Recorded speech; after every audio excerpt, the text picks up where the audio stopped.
What is going on, everybody? Welcome back to the Cosmic Wonder. I'm your host, Warren Thompson, and right now the future of Spider-Man is looking very, very bright in both universes, in the Sony universe, and I specify the live action universe, and also for Tom Holland's Peter Parker in the Marvel Cinematic Universe. Now, fans have really been loving Spider-Man in the MCU, but Sony does seemingly have a plan that's honestly looking to be pretty dang good if they pull it off the right way. And they've just pulled off something truly amazing, Spider-Man Across the Spider-Verse. If you haven't seen that movie yet, please go see it. It is an amazing Spider-Man movie. And Sony basically has plans to do that in live action form. In fact, if you missed the news, the other day, Sony did come out and confirm they are indeed working on a live action Miles Morales movie. This was confirmed by Amy Pascal, an executive producer, who said they're working on that right now. They're also working on a Spider-Woman animated movie, a live action Spider-Woman movie as well. And just overall, they are working on their Spider-Verse. And if they pull it off the way that they want to, it's gonna be what us Spider-Man fans have been waiting for, which is just super exciting to think about. She also offered an update for Spider-Man 4, and Tom Holland has recently offered an update for Spider-Man 4 as well. But what's really interesting is that the contract between Sony and Marvel Studios over the rights for Spider-Man and Spider-Man characters has recently been shared online, 2 different versions. And it looks like the contract kind of gives us an idea of what Marvel Studios is trying to do with their Spider-Man in the MCU and their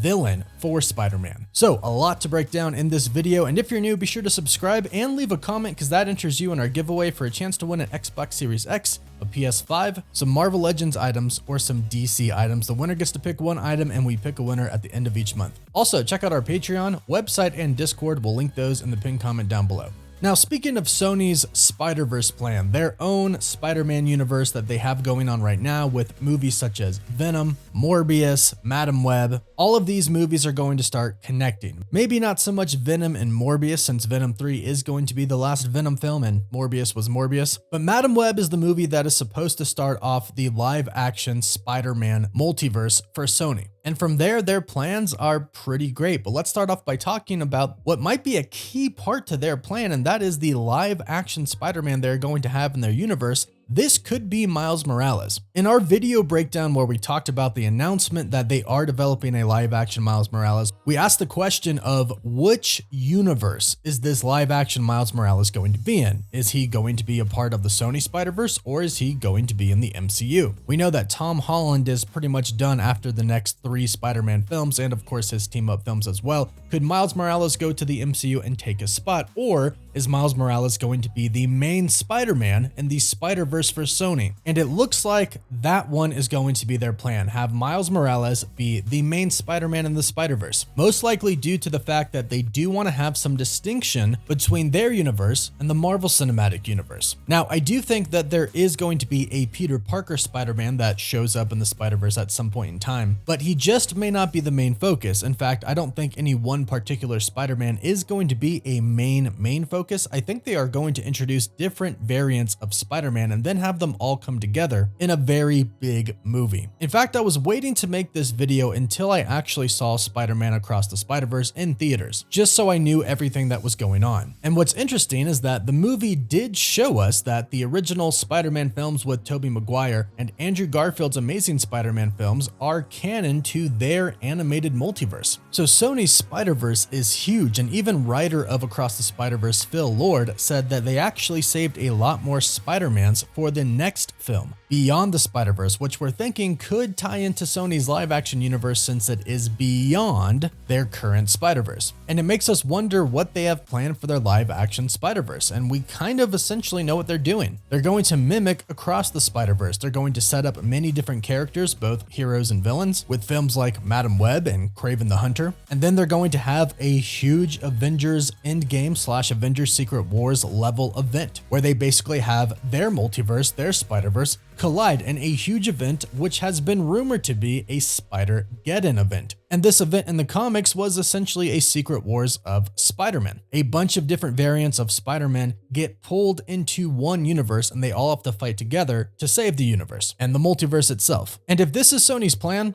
awesome. That is what we want to see if the films are done correctly, if the Miles Morales film is done right, if Madam Web is done right, if a new Peter Parker Spider-Man film is done right. This is what we want to see, and hopefully they can pull it off. If they are taking a lot of inspiration from Across the Spider-Verse and Into the Spider-Verse, let's hope they can use similar teams as far as the story is concerned to make their live-action Spider-Verse amazing. And let's not forget that they did confirm that Amy Pascal does consult with Marvel Studios president Kevin Feige on each of their Spider-Man projects, which is an awesome thing that they didn't really do before, so hopefully their new Spider-Verse is about to be a lot better. And Tom Holland's Spider-Man in the Marvel Cinematic Universe is about to be a lot better as well, as we have confirmations from Sony and Tom Holland himself stating that they have been having discussions. They have been doing the pre-development for Spider-Man 4. It's official, it has been happening. However, due to the WGA strike, the Writers Guild strike, they are postponing those meetings until the strike is done. But this most likely means that they have come to a new contract agreement with Tom Holland. Otherwise, they wouldn't be talking about the fourth Spider-Man movie already. Now, we have heard reports that the deal has been done for a little bit now, for a few months. And if you don't know, the reported deal is this: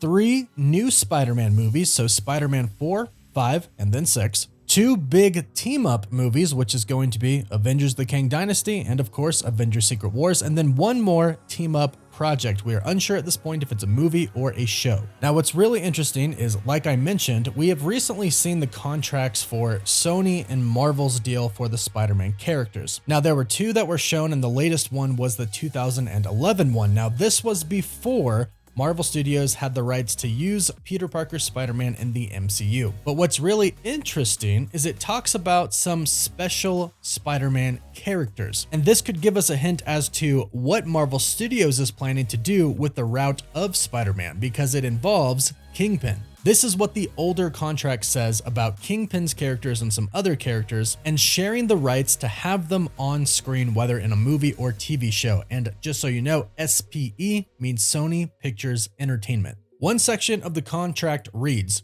non-exclusive to SPE.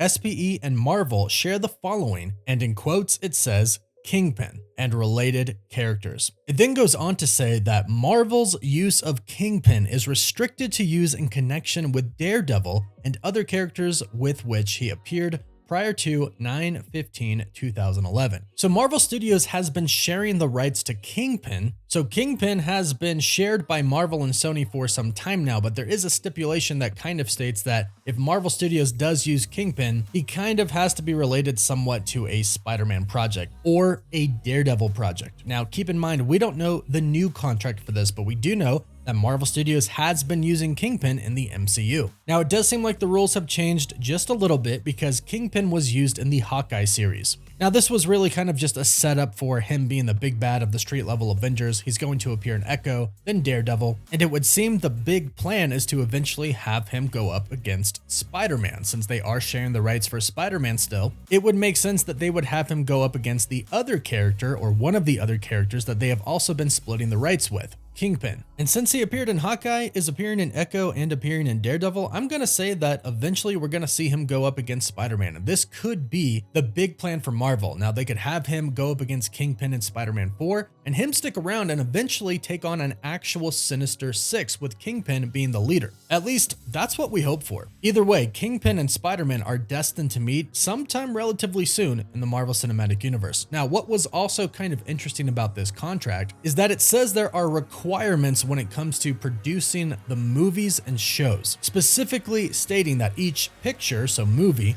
must have an all-in budget of not less than $75 million. It must qualify for a PG-13 rating and have an initial domestic theatrical release of no less than 2,000 screens. So this basically says you cannot make a mediocre, low-budget Spider-Man or Spider-Man character film, meaning you can't just bust out another Morbius film that only has the budget of like 25 million or 50 million or so. Basically, each Spider-Man project that both Marvel and Sony do has to be big, which is really great when you're talking about kind of some of these main Spider-Man characters that will be executed well, but is also kind of bad when it comes to movies like Morbius. And again, keep in mind that was in 2011. The contracts have definitely changed by then, and we know that Marvel kind of has a little bit more control over Spider-Man in their MCU now. However, it is just looking like it's only Spider-Man and Kingpin that Marvel still has control over for the most part. Sony still has the control over the other Spider-Man characters, but it is kind of cool to see how they negotiated with each other in the past. So let us know all of your thoughts about both Spider-Man, Miles Morales and Peter Parker Spider-Man in the comments down below. What do you think Sony should do with their live action Spider-Verse? Leave your thoughts down below. Also, don't forget to subscribe and leave a comment to enter our giveaway. If you want to further support the channel, you can check out our Patreon account. You can also check out our website and our Discord server, which we'll link down below. And of course, you can always follow us on Instagram and Twitter.